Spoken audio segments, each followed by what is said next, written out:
Guys, luto tayo ngayon ng atsarang labong o yung bamboo shoots. Sarap yan. Yan, nakaprepare na yung mga ingredients natin. Yung nilagang labong. Tapos ngayon, nilagyan na natin yan para tanggal din yung tabang niya. Yung bisa na tayo. Bawang, sisong. Kailangan golden brown din yan para mabango. Malabas yung aroma niya.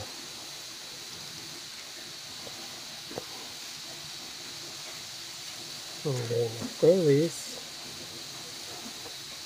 halo na natin yung dalawa. Sibuyas, tsaka luya. Yan.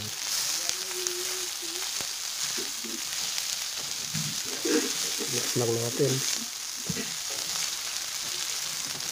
Tapos kunin na natin yung nilagay natin na labong kanya. Yan yan. Parang namin ko ng baon niya. Makambitin yung ating pawali.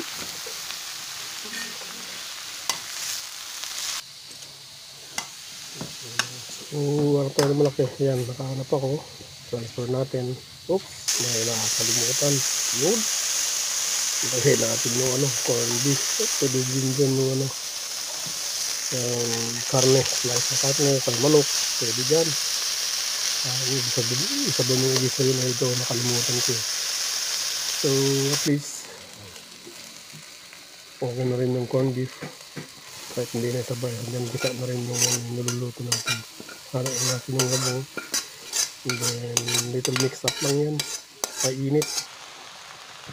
Asin pa ng paminta.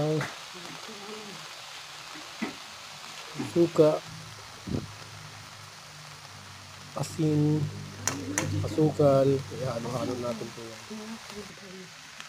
According to your taste, sa akin medyo lang beses kung inulit-ulit yan kasi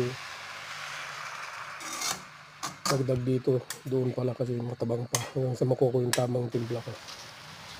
Yan, okay na. Oh, saan ka pa? Tapan natin. Yan yung kawali ko kanina. Yan yung pinantakip ko. So, open now. Yung final. Sarap yan. Medyo maanghang pa yan kasi nilagay kong suka yung arcam. May pabad sa sili. Okay guys, thanks for watching. So, kaya na tayo. Yan, no? Oh.